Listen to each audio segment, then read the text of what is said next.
12-leerders, welkom by vandag se wiskunde les. My naam is Eureka Jansen.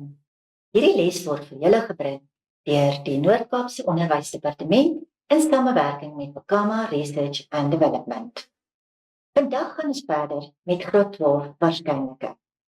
Ons gaan vandag eers bietjie net weer sien oor die graad 11, want onthou, dit vorm jou basis.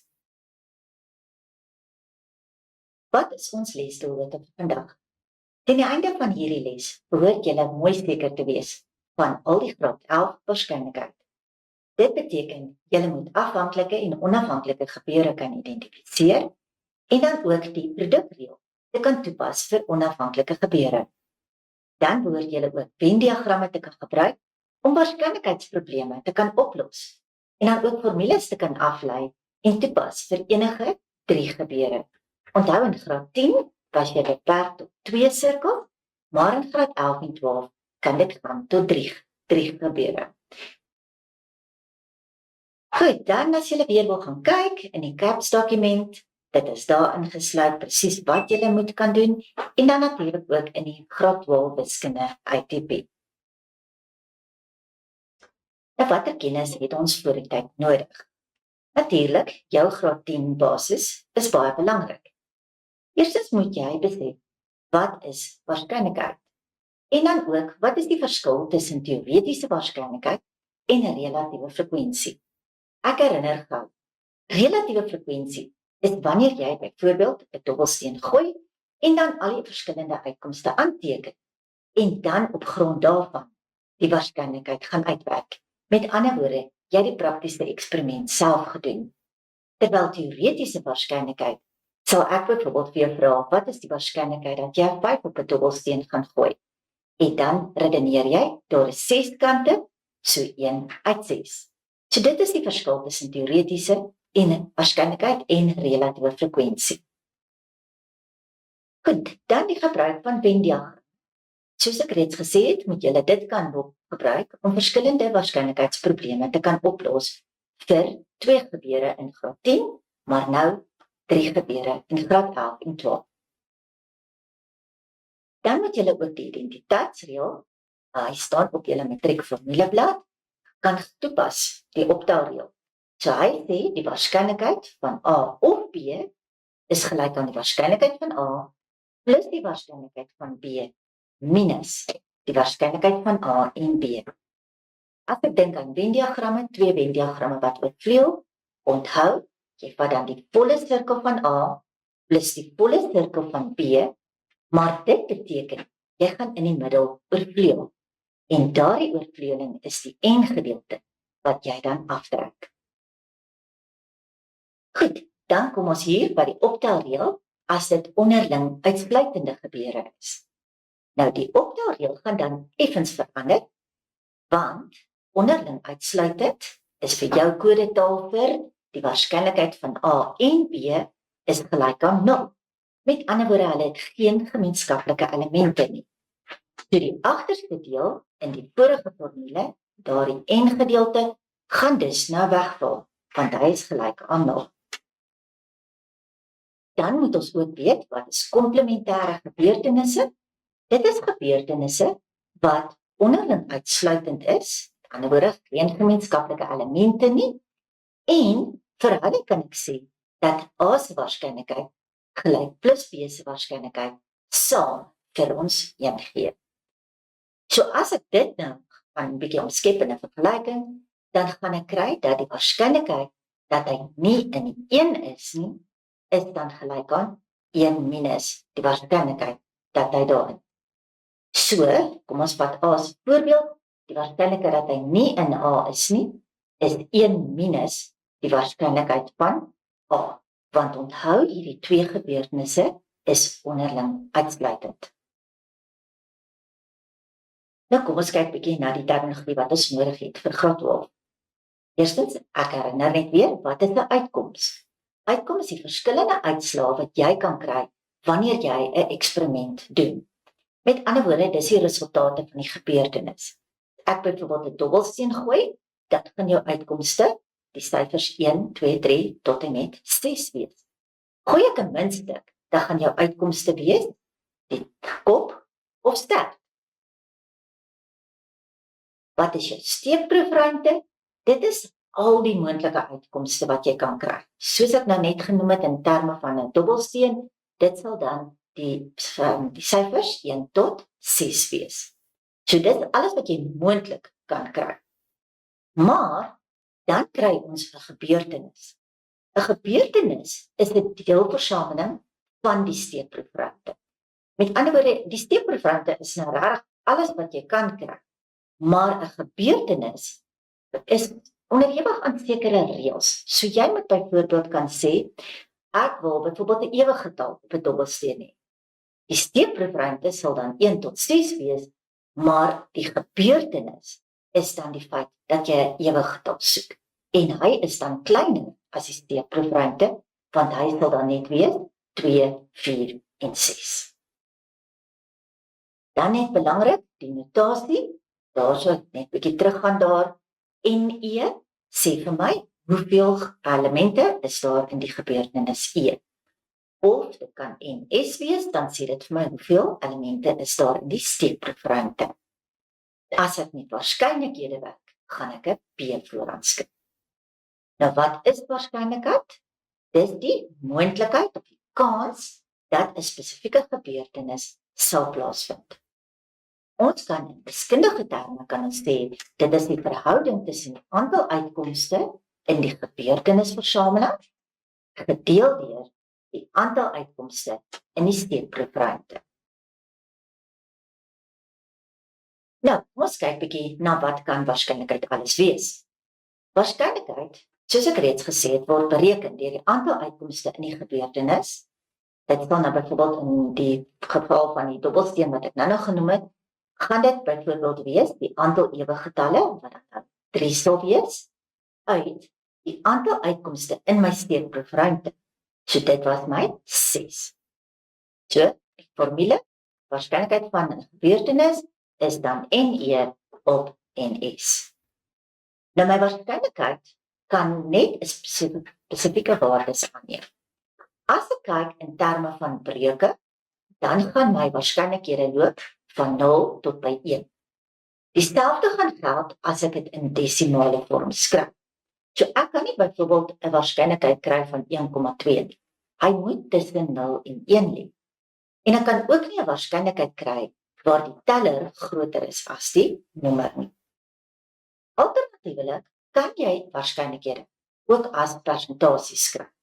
In daardie geval sal dit dan net strek van 0 tot by 100. Nou kom ons kyk. As 'n waarskynlikheid 0 is, beteken dit is totaal onmoontlik. So, as ek sê wat is die waarskynlikheid dat ek op hierdie oomblik op die maan is, dan is dit 0, want dit is definitief onmoontlik. Dan gaan jou waarskynlikheid opgaan. In die middel waar dit omtrent 50-50 kans is, sê ons die twee gebeurtenisse is ewe waarskynlik. Links van dit is dit bietjie onwaarskynlik en regs van dit is dit meer waarskynlik. En dan wanneer 'n waarskynlikheid 1 is, beteken dit gaan definitief plaasvind. So met ander woorde, daar's geen twyfel daaroor nie, daai gebeurtenis vind plaas. Nou, kom ons bietjie by Venn-diagramme. Venn-diagramme is 'n visuele voorstelling, oftewel 'n prentjie van gebeure wat kan plaasvind in 'n steekproefruimte.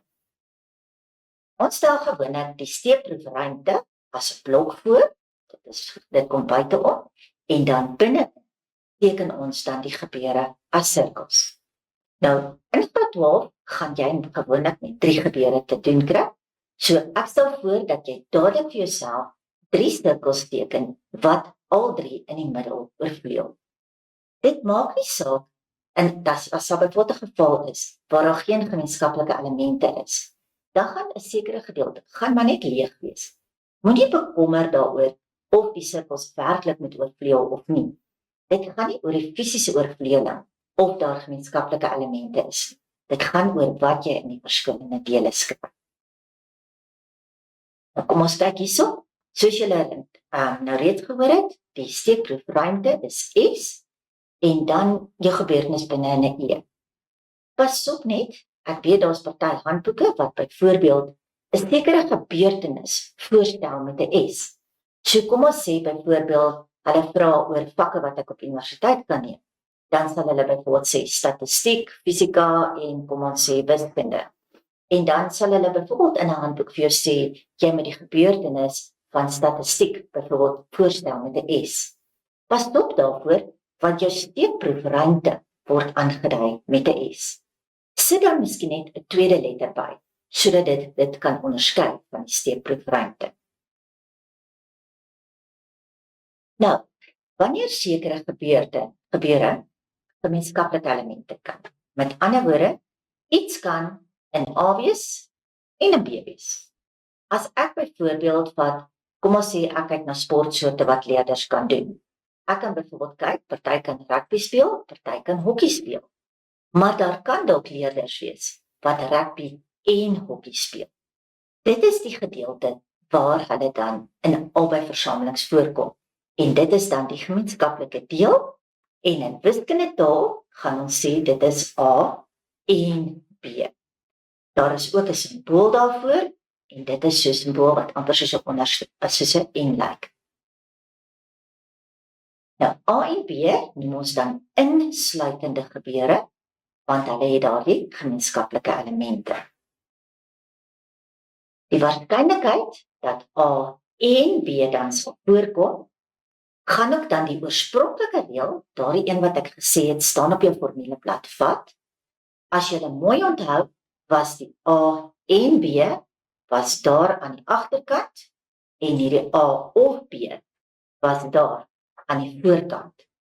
So as ek nou A en B wil uitwerk, dan kan ek maar net die A of B na die agterkant toe vat en die A en B vorentoe bring en dan het ek 'n formule dat die waarskynlikheid van A en B gaan plaasvind.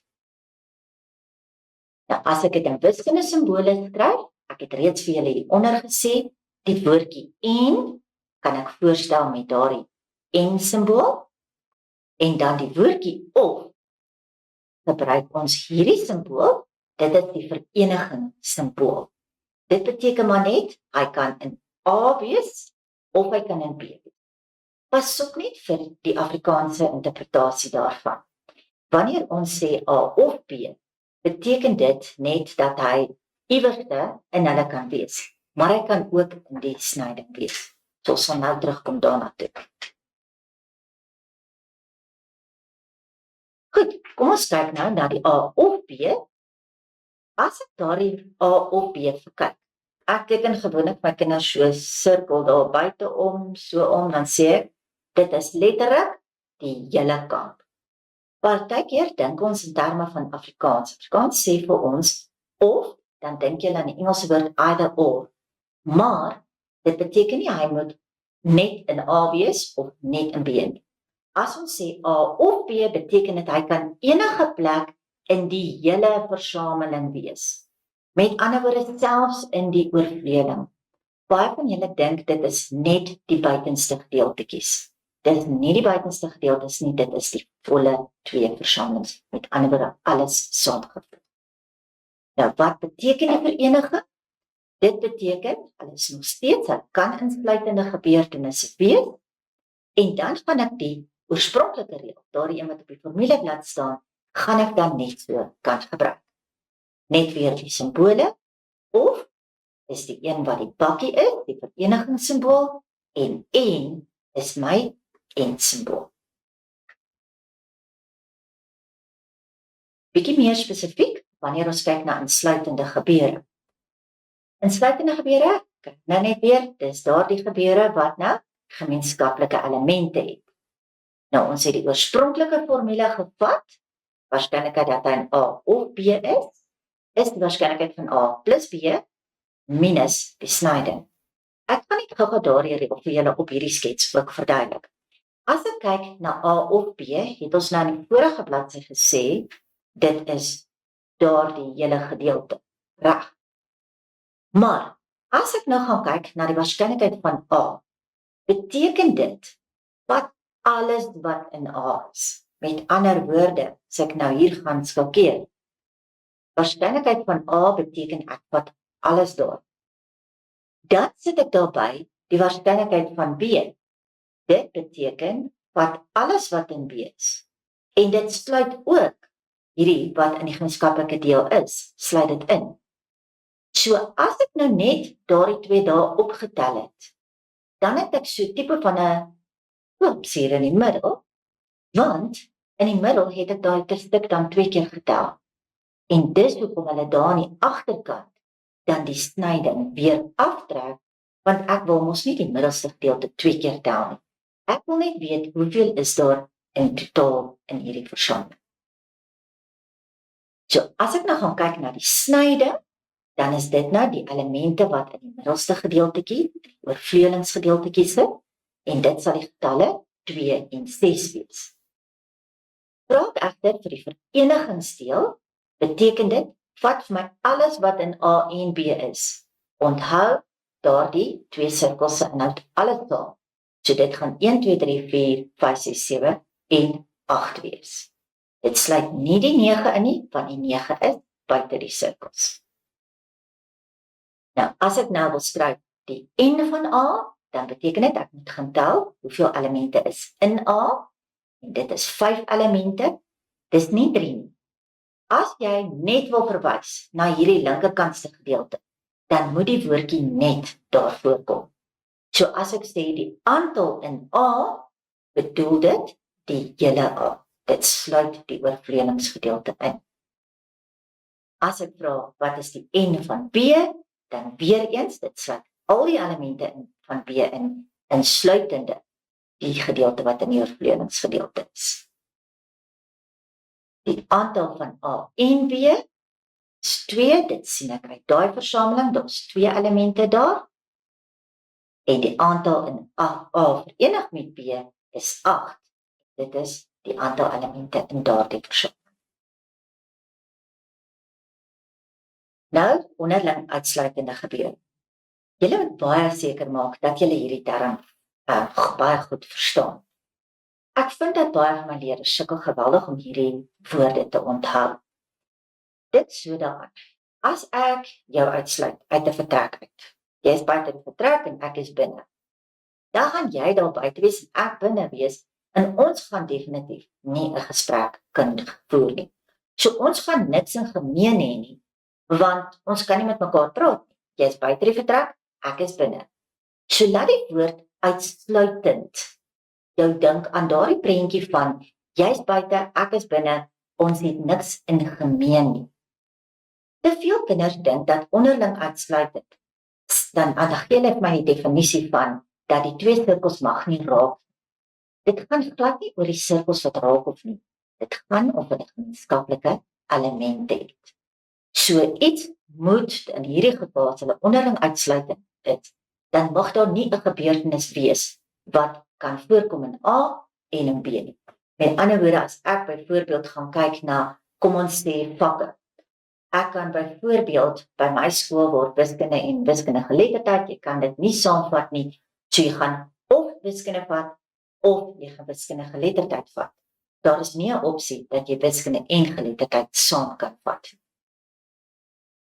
So A en B is onderling uitsluitende elemente, onderling uitsluitende gebeure as hulle geen gemeenskaplike elemente het. In hierdie sketsie wat ons hier gegee het, ja, is die 2 sirkels geteken dat hulle nie raak nie. Maar dit is nie waarom hulle onderling uitsluitend is.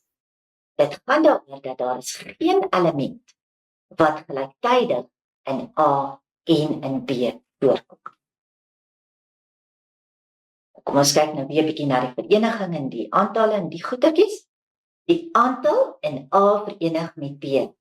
Nou verenig, dink aan 'n vrugtebak. Dit is so lekker bak en ek gooi alles saam daarin. So verenig beteken letterlik gooi net alles saam van daai 2 versamelings. So as ek die vereniging wil hê, dan vat ek die aantal in A, in hierdie geval, dit is 4 wees, en in die aantal van B is 2, so ek sit hulle net by mekaar, so die aantal in A verenig met B gaan 6 wees.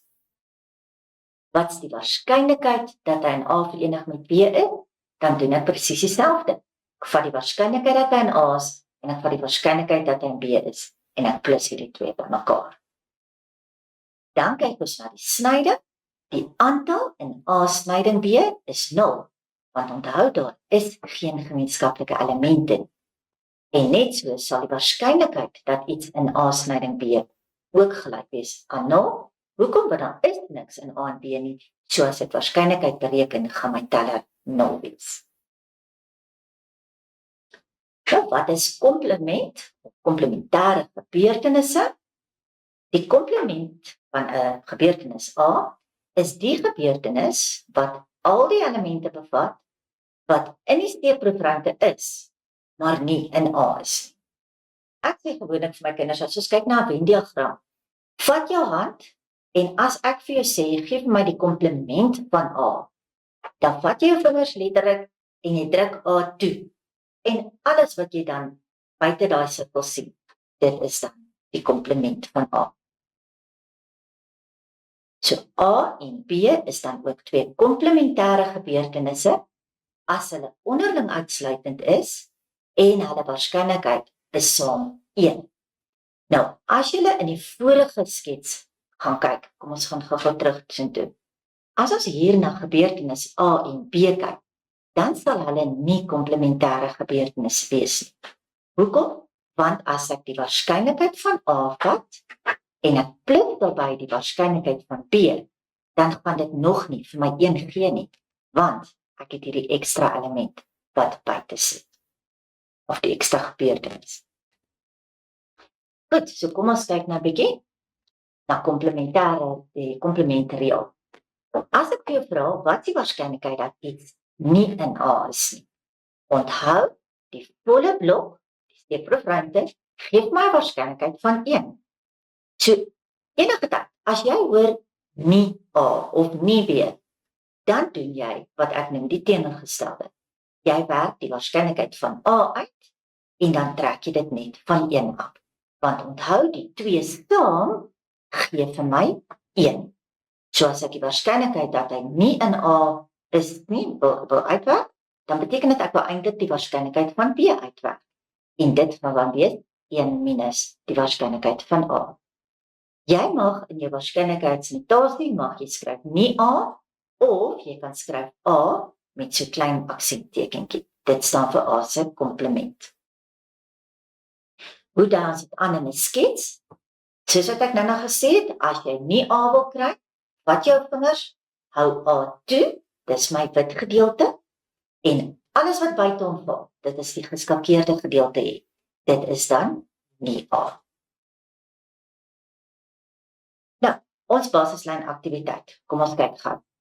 'n Steekproefruimte bestaan uit 2 komplementêre gebeurtenisse, S en T. En hulle sê vir my die waarskynlikheid dat hy nie in S is nie, is 0,33. Jy moet dan daai stelling voltooi, PS plus PT is gelyk aan, dan vra ons vir die waarde van PS en dan vir PT.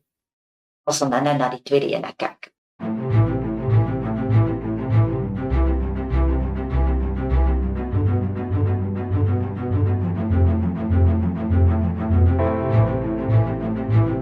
So, as ons sê in ons beskrywing dat P van S se komplement 0,33 is. En onthou nou net, hier het hulle gesê dis komplementêre gebeure S en T. Maar onthou wat ek vroeër gesê het, eintlik moet ons nie praat van 'n gebeurtenis met 'n afkorting van S nie, want eintlik is S gereserveer vir steekproefruimte. Maar vir nou, kom ons hanteer dit net hierso. So as ek sê PS plus PT, onthou die definisie van komplementêre gebeurtenisse was dat hulle waarskynlikhede saam gaan vir my 1 gee. As ek vir jou 'n klein blokkie kan teken, kan ek selfs die sirkels weglaat en ek kan vir jou sê, dit beteken A sal daar lê en B sal daar lê, daar's niks in gemeen nie. So saam gee hulle weer vir my die oorspronklike steekproefruimte. Dan soek hulle die waarskynlikheid van S.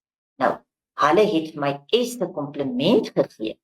Wat weet jy van S en S se komplement? Saam gee hulle vir my die steekproefruimte.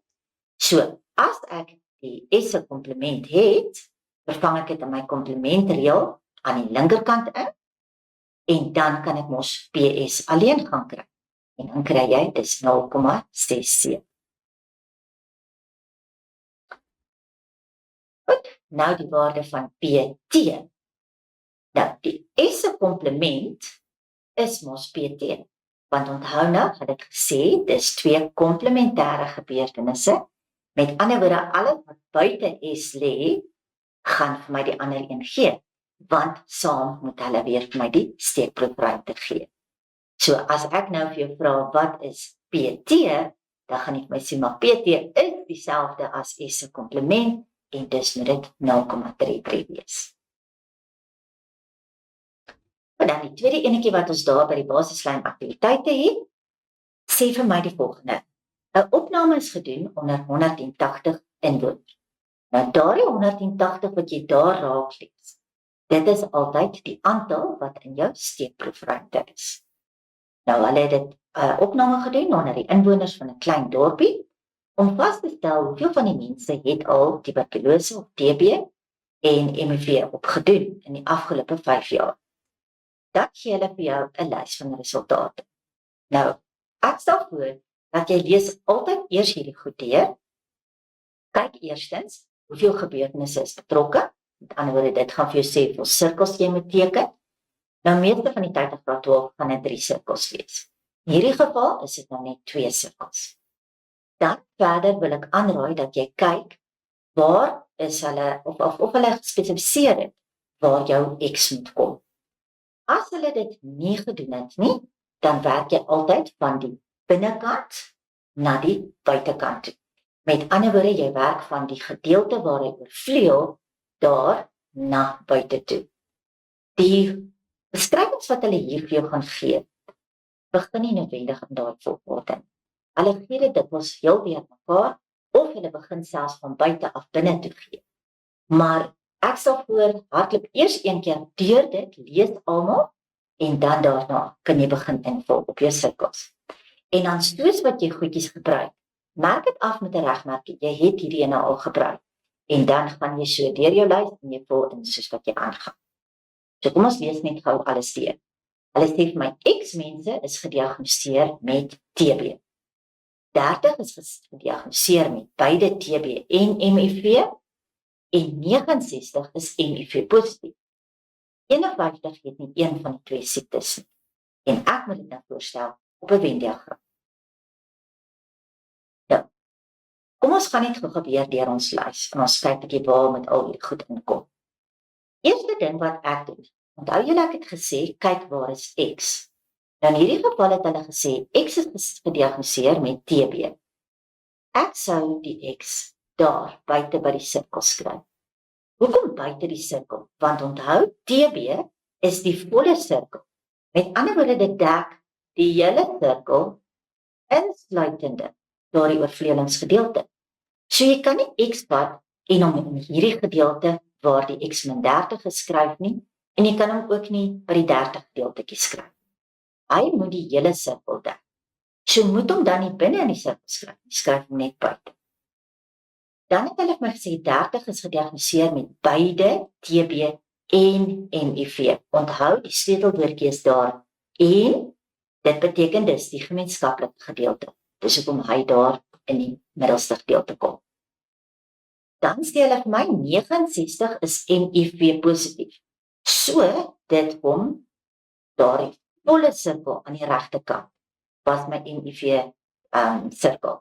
So weer eens sal ek dit daar aan die buitekant skryf. So onthou nou, as jy saam met my invul, dan het ons nou al daardie 30 ingevul.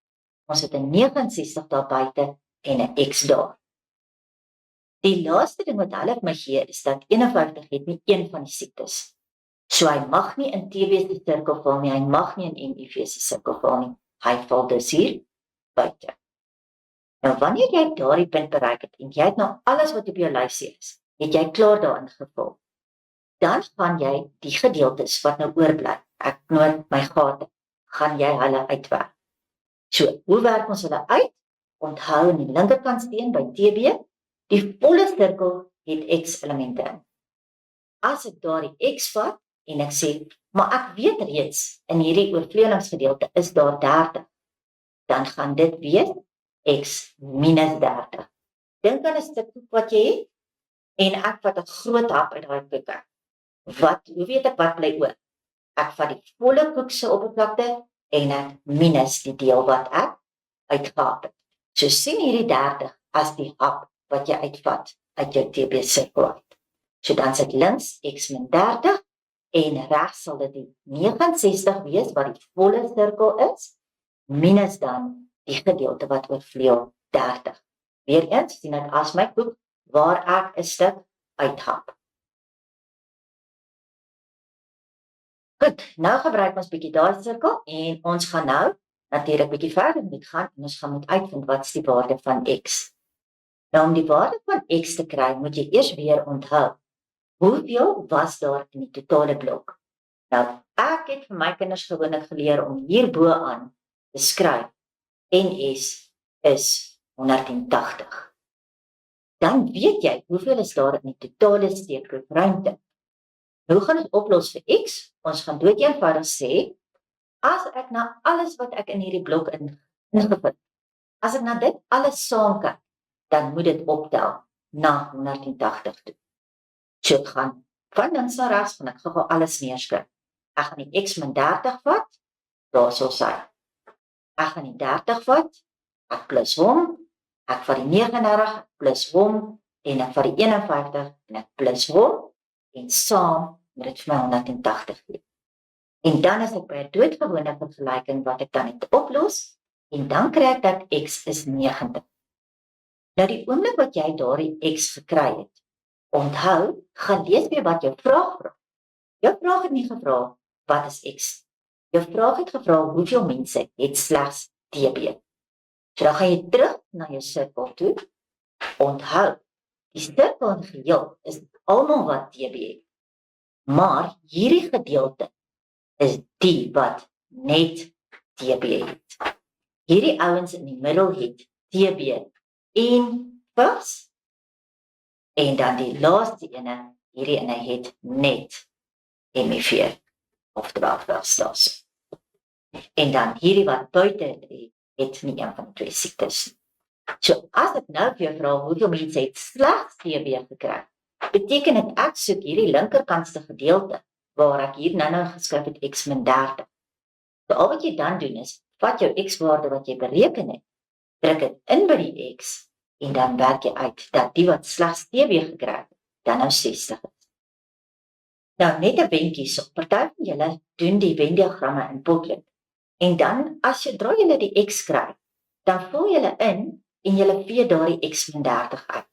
Moet dit asseblief nie uitvee nie, want onthou in jou eerste vraag, kry jy punte vir die feit dat jy jou ding reg ingevul het met betrekking tot x. So as jy nou jou waardes van invervang, dan is daardie x nie meer daar nie. En dan kan die merkers nie veel punte daar nie gee.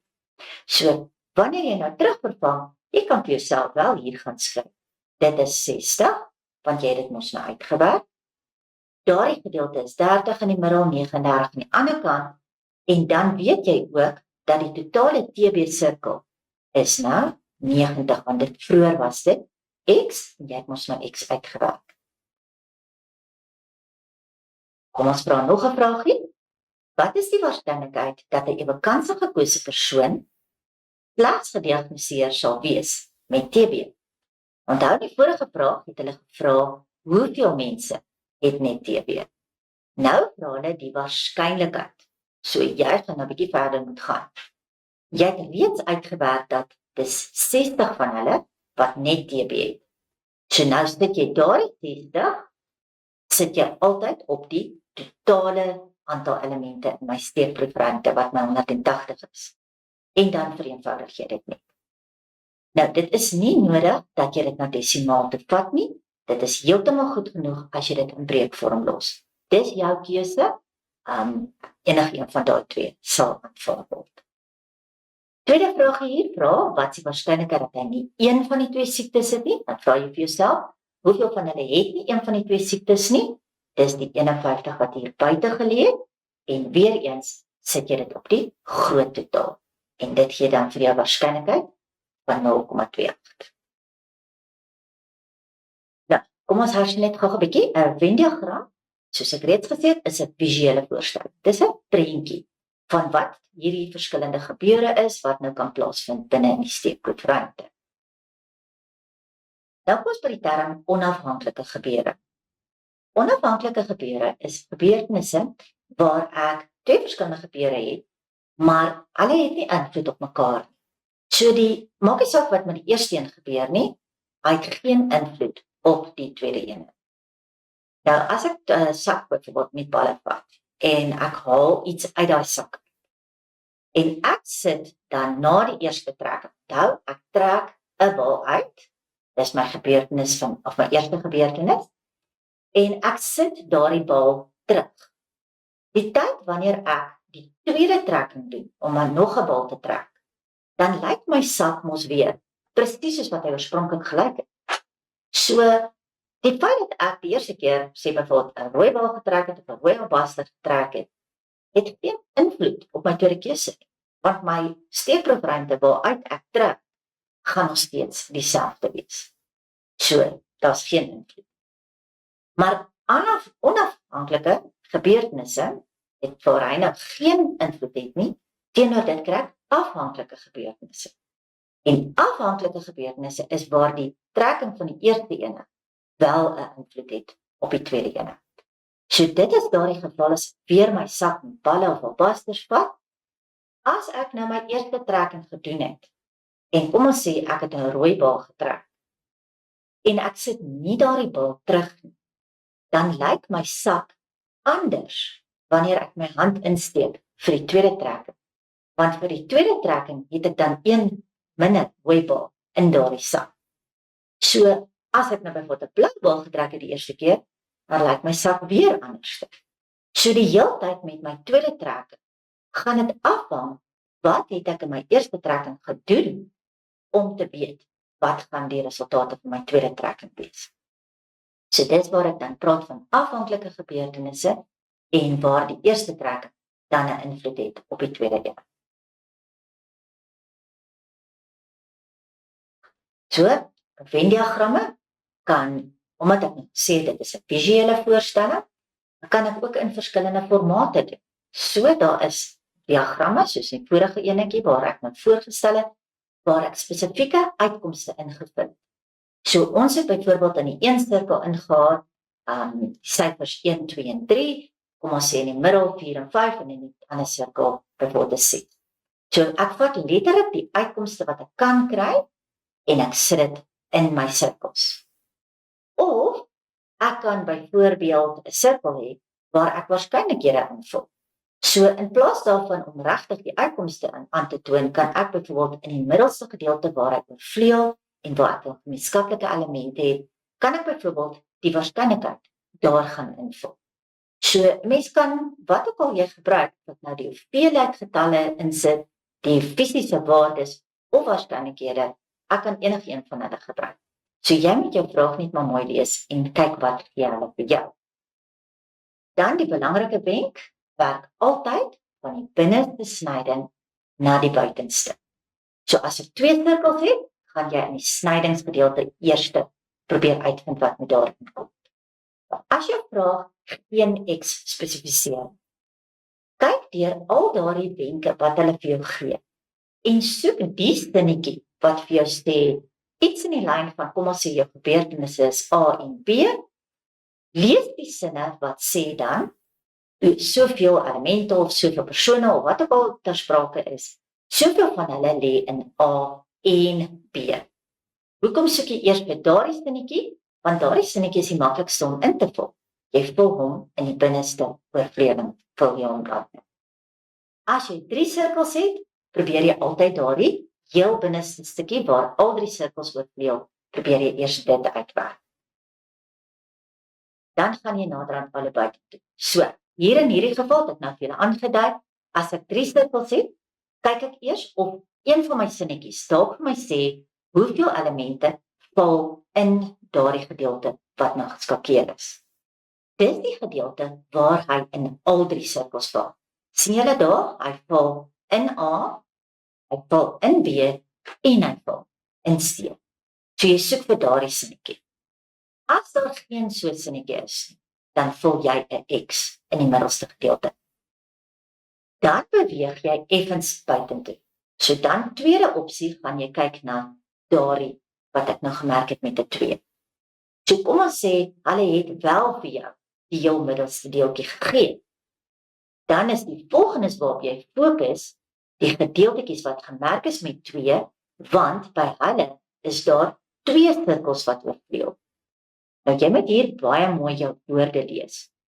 As ek kyk na die volle gedeelte daar, die volle oorvleueling, dan is dit die waarskynlikheid op die gedeelte waar A en B is. Let wel, ek sê niks van C nie. As ek praat van die gebied A en B, is dit daardie volle stukkie wat ek nou net so duidelik gemerk het, dan is dit die volle gedeelte. As ek wil verwys na daardie gedeelte waar ek die 2 geskryf het, dan moet ek sê A en B, maar nie in C. So as ek net sê A en B, weet jy dit dat die volle gedeelte. En kom ons sê hier is dan 'n stukkie hier by die middelste gedeelte ingevul, dan moet jy onthou om dit af te trek, sodat jy daardie gedeeltetjie kan kry daar. En dan belangrik, onthou ek noem dit my blomblaar gedeeltetjies, daardie 3 dele waar ek nou die 2's geskryf het, dit is waar daar 2 versamelings oorvleuel. Laaste gaan jy hierdie gedeeltes daar buite gaan jy invul. En dit is die sinnetjies wat vir jou sê, hy is net in A, of net in B, of net in C. Reg? En dan enige iets wat buite is natuurlik hy's nie in A of B of C. So, die middelste gedeeltetjie, net gou 'n bietjie hier wiskunde notasie, is A en B en C, maar onthou die en simbool in wiskunde is daardie en simbool. Kom ons kyk 'n bietjie na 'n praktiese voorbeeld. 'n Skool organiseer 'n kamp vir 103 graad 12 leerders. Dadelik weet ek, dis die grootte van my steekproefruimte. Die leerders is ondervra oor hulle kosvoorkeure vir die kamp en hulle moes kies tussen hoender, groente en vis. Dit het ek nou 'n klomp inligting hier vir jou weergegee. Nou, eerste keer lees ek hulle net vinnig deur. 2 leerders eet nie hoender, vis of groente nie. 5 leerders eet net groente, 2 eet net hoender, 3 eet net vis. 21 leerders eet nie vis nie, 66 eet hoender en vis, 75 eet groente en vis. Jy moet die aantal leerders wat hoender, groente en vis eet, X maak. So ja, in hierdie geval het hulle vir jou gesê waar moet X kom, en dis die deel waar hy al 3 eet. So dis in die heel binneste oorvleuelingsgedeeltetjie. So jy moet eerstens 'n gepaste Venn-diagram gaan teken, en dan moet jy oplos vir X, en dan sekere waarskynlikhede gaan bereken. So kom ons kyk nou na ons Venn-diagram. Ek gaan nou gou op julle wys hoe ons al hierdie inligting ingevul. Jy het nie in daardie volgorde gewerk nie, inteendeel soos wat ek vroeër vir jou gesê het, jy gaan dikwels in sommer van onder af boontoe dalk moet werk. So die heel onderste een het ons klaar ingevul.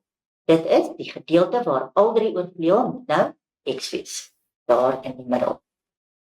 Dan gaan ek bietjie terug. Enige sin wat jou aandag trek, kom ons kyk waar dit inkom. Hulle sê vir my, daar, 21 leerders eet nie vis nie. Nou onthou nou, ek het gesê, dan hou jy vis toe, en dit moet dan buite vis kom. Maar dit gaan nie baie maklik invul nou nie. Hoekom nie? Want as jy jou vis toedruk, dan het jy nog die buitenste gedeelte, jy het daardie gedeelte daar, jy daardie gedeelte daar, en jy daardie gedeelte daar. So in totaal weet jy buite die vis gesirkel, moet daar 21 wees, maar jy weet nog nie waar kom wat. So daardie sinnetjie help my nie goed nie. Kom ons kyk die enetjie bo hom. 5 leerders eet net groente. Dit weet ek, net gedeeltes is die gedeelte waar hy met niks anders oorvleuel nie. So daardie 5 is dit ek in. 2 eet net hoender. So daar kom dit by die hoender. Dis die 2, want dis die woordjie net. En 3 eet net vis. Dit is daardie ene wat daarby vis kom. Dan merk jy af, ek het daardie ene klaar gebruik. Kom ons gaan na die sinnetjie bo. 2 leerders eet nie hoender, vis of groente nie. Ja, met ander woorde, hy kom buite die sirkels. Hy val nêrens in een van die sirkels. Goed, hy is ingevul. Die 21 daarso kan ek nou gaan invul. Hoekom? Want as ek my vissirkel toedruk, met ander woorde onthou nou, daai sirkel is nou toegedruk, dan moet daar 21 buite daai sirkel val. Ek het klaar die 2, nog 'n 2, is 4, plus 5 is 9.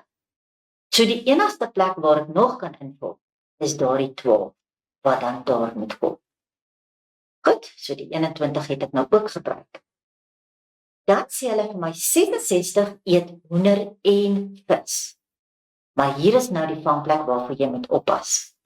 As jy gaan kyk na hoender en vis, nou hulle sê nou niks van groente nie, beteken dit gaan daardie gedeelte in totaliteit wees.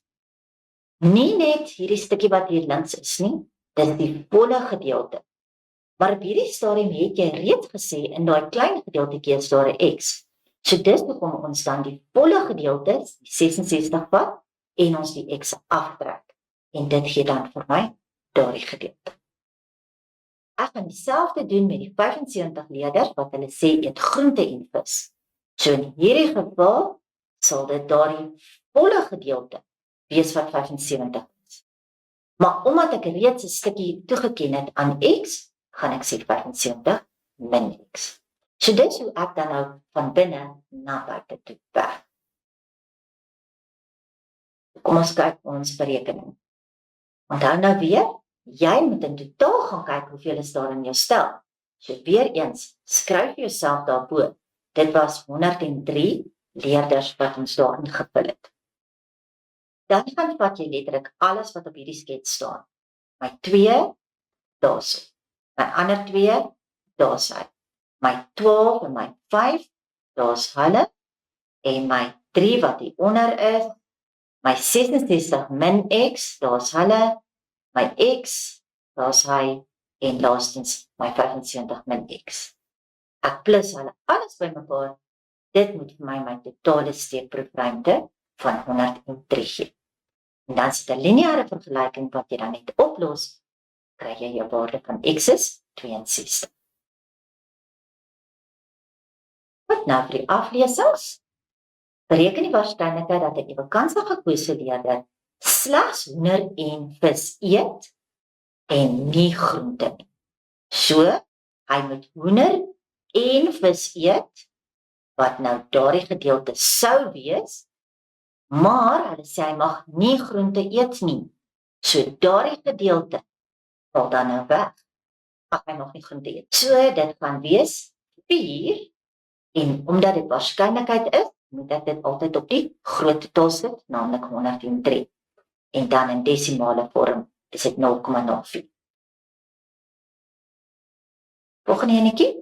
Die waarskynlikheid dat 'n ewekanse gekose leerder enige 2 van die gegee kossoorte gaan gee. Ek dink gebeur terug aan wat het ek gesê? Die heel binneste gedeeltetjie oorvleuel daar 3 sirkels. So dis nie daardie gedeelte nie. Hierdie gedeeltes wat ek daar inkry, wat ek nou gesê het, is soos my blomblare.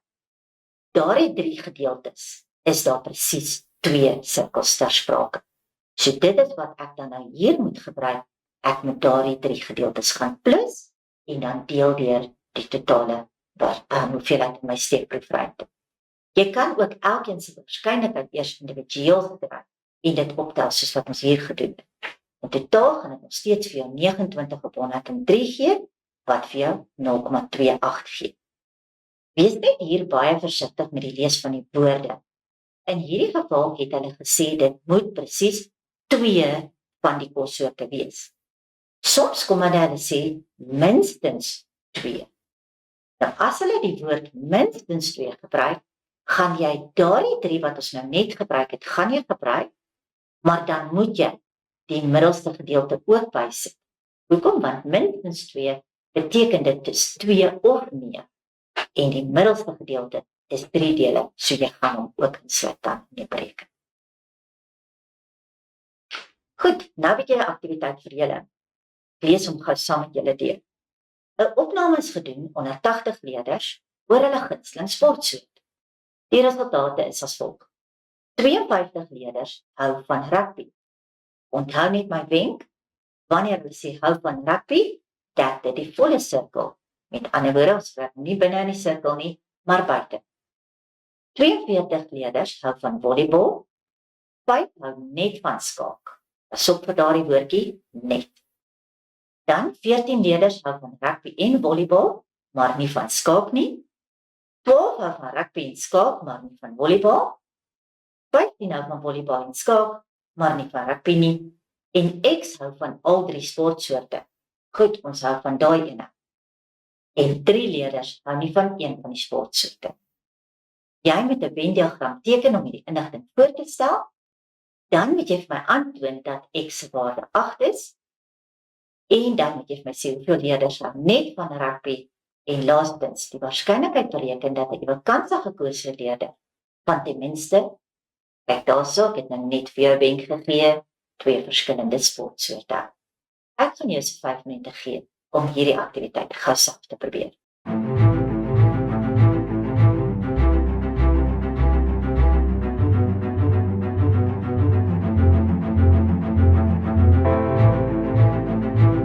Ja, kom ons teken ons Venn-diagram. Waarmee gaan ons begin? Enigiets wat jy sien wat jy direk kan invul. Eerstens, ons X. Onthou ek het gesê, probeer van binne na buite werk. X hou van al 3 sportsoorte, so daar's hy in die middel. Dan sê hulle vir my, baie spesifiek hierso, 12 hou van rugby en skaak, want onthou nou, ek het nou die middelste gedeelte klaar ingevul.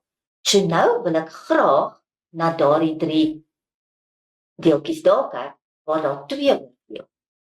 Onthou, hoe beter jou spesifikasies is, hoe makliker kan jy goed invul. So dis hoekom ons heel in die middel begin en dan uitwaarts beweeg. In hierdie geval sê hulle vir my 12 hou van rugby en skaak. Onthou nou, dis jou linkerkantste 2 sirkels, se oorvleueling, wat die volle oorvleuelingsgedeelte sou wees, maar hulle sê hier vir jou, daai 12 leerders hou nie van volleybal nie.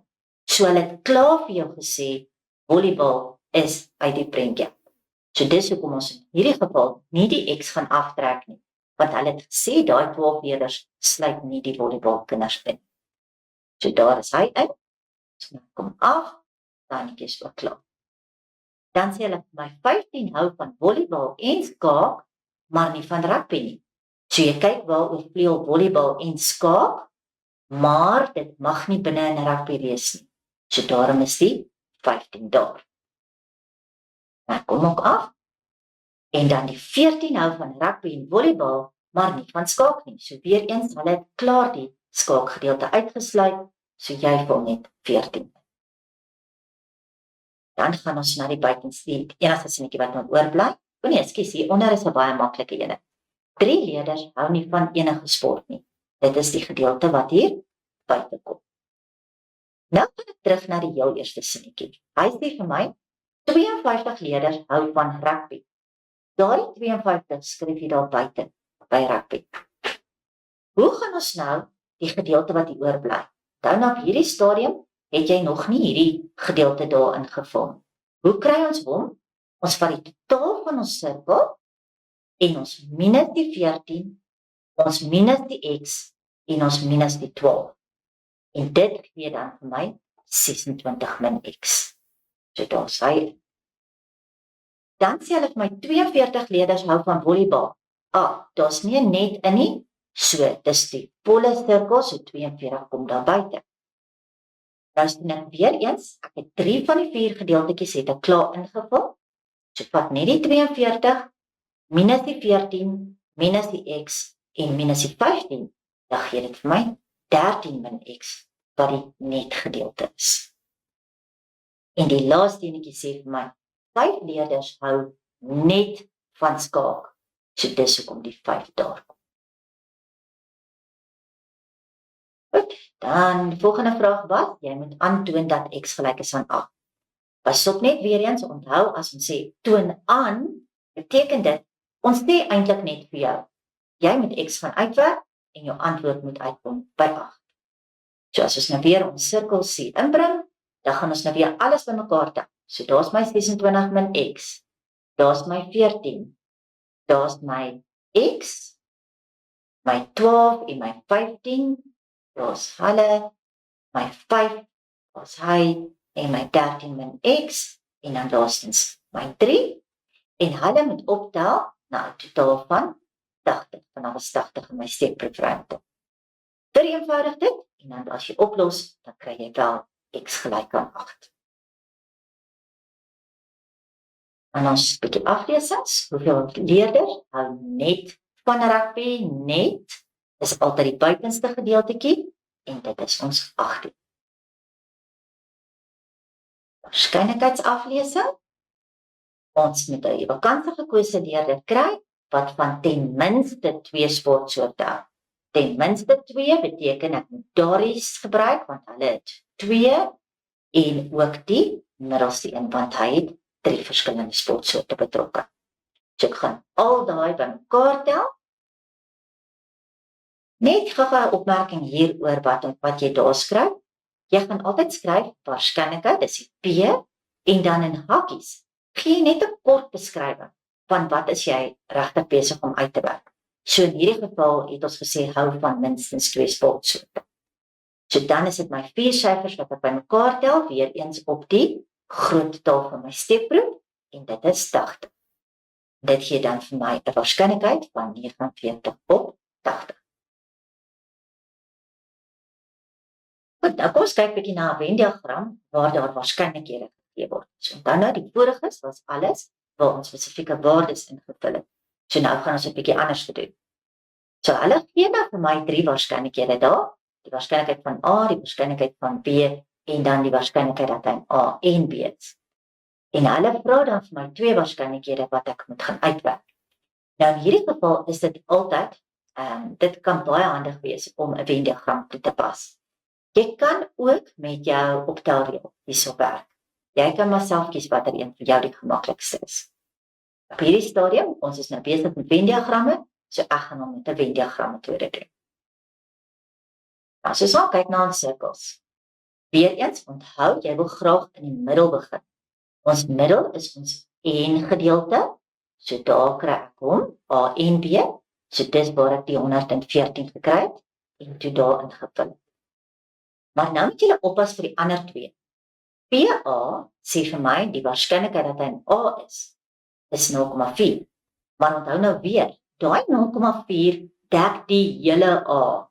So dit staan eintlik daar buite. En bedoelende buite, net gou-gou opmerking, dit is spesifiek daar by A. Dit is nie hierdie enetjie wat ons hier onder regs die 0,339 wat ons sien. Dis nie hy nie. Dit sê net is, jy kan dit ook in hakkies sit daar by A. Dis net om vir jou aan te dui dat dit dek die volle sirkel van A. Waarskynlikheid van B is 0,35, so jy skryf hom ook daar buite. As ek nou die volle sirkel van A gaan kyk, dan het ek die 0,14 gedeelte, wat ek dan kan aftrek van die 0,4, en dit gee vir my die 0,26 gedeelte. Dieselfde by die gebeurtenis B, ek gaan die 0,35 vat, wat die totaal van B se sirkel is, en dan gaan ek die 0,14, wat my gemeenskaplike gedeelte is, gaan ek aftrek, en dit gee my 0,21. Nou vra jy my nou, waar kry ek hierdie 0,39 vandaan? Onthou nou, omdat ek besig is met 'n steekproefruimte en waarskynlikhede, moet my waarskynlikheid van my steekproefruimte moet altyd 1 wees. So wat ek nou kan gaan doen, is om alles wat ek in my sirkels gehad het, so alles daar reg rondom so. As ek dit alles bymekaar tel, dan moet dit, dis same met dit wat buite die sirkel lê, hierdie 0,39, wat ek na hierdie stadium nou nog nie weet, moet vir my 1 gee. So om die stukkie te kry wat buite die sirkel is, gaan ek 1 vat wat my blok is, en ek gaan alles wat binne in my sirkels val, gaan ek aftrek. En dit is waar ek by die 0,39 uitgekom het. Eerste een wat hulle daar vra is, wat is die waarskynlikheid dat hy A of B is? Onthou A of B het ek gesê, onthou met daai prentjie. Dis letterlik alles saam. So jy gaan die 0,26, die 0,14 en die 0,21 vat, en hulle gaan almal saam vir jou waarskynlikheid gee dat hy A of B is. Alternatiefelik, soos ek nou gesê het, kan jy ook jou optelreël hierso gebruik. So ek kan gaan invul. Ek soek A of B, dis my vraag. Ek het die waarskynlikheid van A, ek het die waarskynlikheid van B, en ek het die waarskynlikheid van die N gedeelte. So dit druk ek dan in, en dan kry ek die waarskynlikheid van A of B is 0,61. Tweede enetjie. Hier vra hulle vir my, wat is die waarskynlikheid dat hy in A se komplement is? Onthou weer my wenk, vat jou vingers, druk die hele A toe. Ek gaan hom sommer hierso so doodtrek. So as ek die hele A toedruk, wat bly buite oor? Dit is die 0,21 en die 0,39. Alternatiefelik kan ek ook my komplementreël gebruik. Dit is waar ek sê die komplement van A gaan wees 1 minus die waarskynlikheid van A. Wat is die waarskynlikheid van A? Onthou, jy het dit op die vorige skets daar buite gehad. Dit was die 0,4. So jy kan dan net 1 minus 0,4 en dit gee jou 0,6. En dan die tweede enetjie is maar net wat ek vir julle van die skets af gewys het, dat jy die 0,21 en die 0,39 bymekaar tel. Kom ons kyk nou weer verder. As ek nou weer na my diagram hier gaan kyk, en hulle vra vir my, is gebeure A en B onderling uitsluitend? Nou weer my assosiasie van uitsluitend. Jy is buite, ek is binne, ons het niks in gemeen nie. So dit is gebeurtenisse waar dan daar geen gemeenskaplike elemente is. As ek na A en B gaan kyk, hier in die middel is daar wel gemeenskaplike elemente, want daar is iets in daardie snyding. So my antwoord hier gaan wees nee, en my rede gaan doeteenvoudig wees, die waarskynlikheid van A en B is nie 0 nie. Want onthou, om onderling uitsluitend te wees, moet daardie oorvleuelingsgedeelte se waarskynlikheid 0 wees. Dan het hulle ook vir my gevra, onafhanklikheid. Wat nou vra hulle vir ons, is gebeure A en B onafhanklik. So hier moet ons net ons onafhanklikheidsreël ken. Ons skryf gou neer, wat het ons? Waarskynlikheid van A en B is 0,14.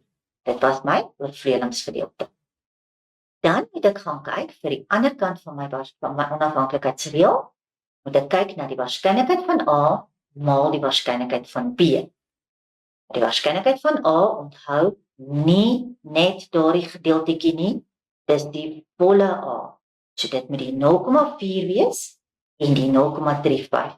Onthou in die vorige sketse het ons dit buite die sirkels gesit. So dit is daardie wat jy dan vat, jy maal dit, en dan kry jy 0,14.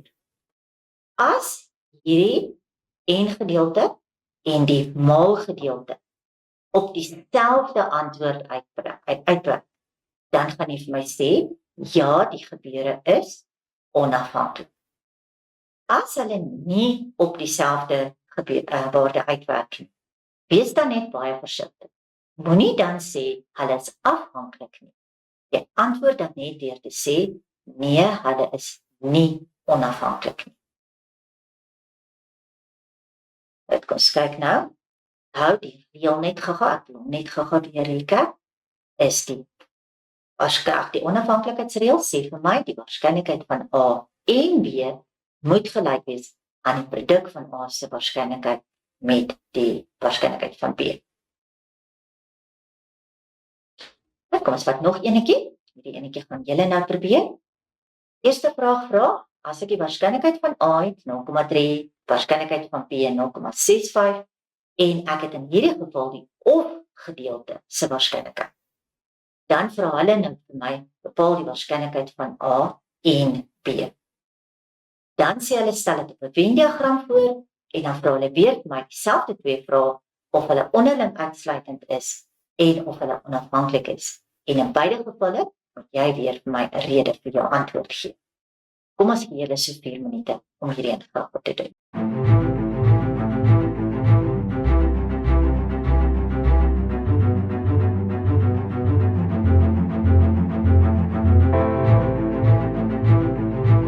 Eerste vraag hier het gevra vir die waarskynlikheid van A en B. Nou, hulle het in die tweede vraag gevra vir 'n Venn-diagram. So dit beteken in die eerste vraag mag jy dan nou nie 'n Venn-diagram gaan teken nie, want dit is eers vir die tweede vraag ter sprake. So in hierdie geval moet ons nou ons reëls gebruik. Onthou, ons optelreël, dit is een op die formuleblad, sê vir my waarskynlikheid van A of B, trek aan waarskynlikheid van A plus waarskynlikheid van B minus die snyding. Nou die snyding is in hierdie geval die een wat ek soek. Maar ek het al drie die ander waardes, het ek.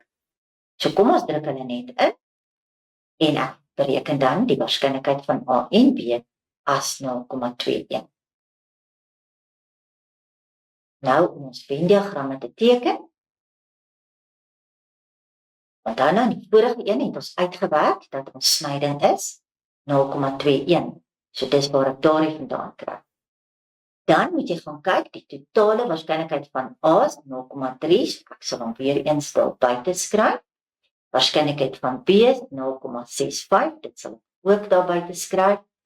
En dan moet ek nou net die ander gedeeltes gaan uitwerk. Nou, as ons kyk na A se 0,3 in geheel, maar 0,21 in die oorvleuelingsgedeelte, beteken ek oor met 'n 0,09 in die netgedeelte. Selfde aan die B se kant, ek het die volle sirkel se waarskynlikheid minus die oorvleuelingsgedeelte gee vir my 0,44 daar.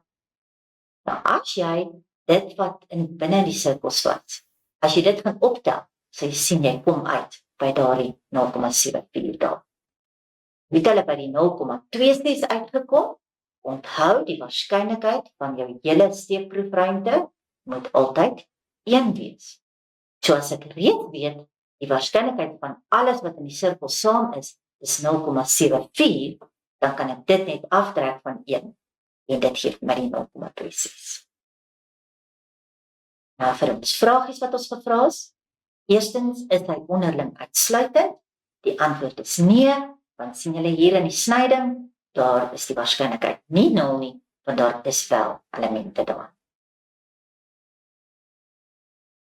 Tweede vraag was gewees oor die onafhanklikheid. So eerstens, ons kyk waarskynlikheid van A en B, my snydingsgedeelte, dis die 0,21. En dan vat ek die 2 A en B se waarskynlikhede, dis die 0,3 en 0,65, weer belangrik onthou, dis wat buite daai sirkels dan nou gestaan het, maar hulle dan kry ek 0,19 vat. So in hierdie geval is daardie twee waardes nou nie dieselfde nie. So dan sê ek net, nee, hulle is nie onafhanklik nie.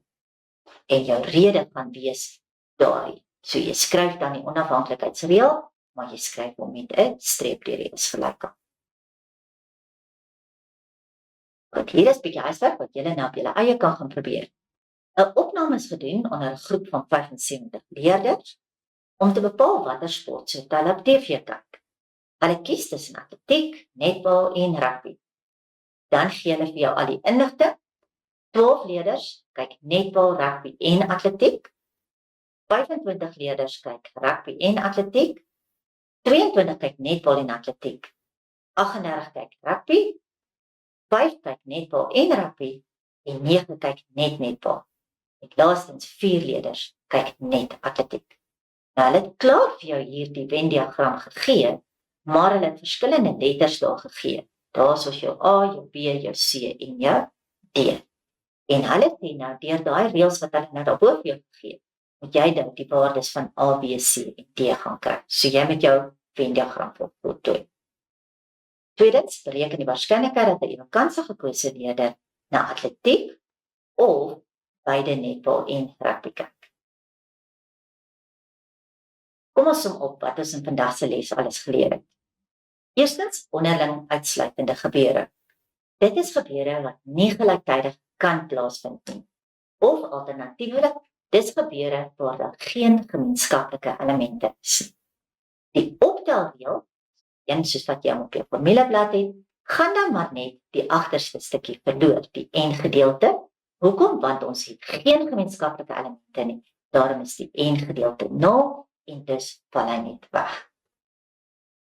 Tweedens, A en B is komplementêre gebeurtenisse. As hulle onderling uitsluitend is, so geen gemeenskaplike elemente nie, en ek kan hulle waarskynlikhede bymekaar tel, dit sal vir my 1 gee, oftewel die waarskynlikheid van my steekproefruimte. Dan die komplementêre reël wat jy daarmee saam toegepas het, die waarskynlikheid dat iets nie in A is nie, is 1 minus die waarskynlikheid dat hy in A is. So as jy ooit die woorde nie kry, werk die teenoorgestelde waarskynlikheid uit en trek dit af van 1. Venn-diagramme, dit was die visuele voorstelling van gebeure in 'n steekproefruimte. En dan laastens, om afhanklike en onafhanklike gebeure te identifiseer en dan ook die produkreël toe te pas vir onafhanklike gebeure. Waarskynlikheid van A en B is gelyk aan die waarskynlikheid van A maal die waarskynlikheid van B. Wat gaan ons in ons volgende les doen? In die volgende les gaan ons aan met hersiening van graad 11 werk. Daar gaan ons meer spesifiek kyk na boomdiagramme, wat ons spesifiek gaan gebruik vir opeenvolgende gebeurtenisse en dan ook gelyktydige gebeurtenisse, wat dan nie noodwendig onafhanklik hoef te wees. Tweedens gaan ons dan ook kyk na 2-rigtingtabelle en hoe ons hulle gaan gebruik om te bepaal of 2 veranderlikes of 2 komponente wat betrokke is, dan onafhanklik is of nie. Daarmee het ons die einde van vandag se les bereik. Baie dankie.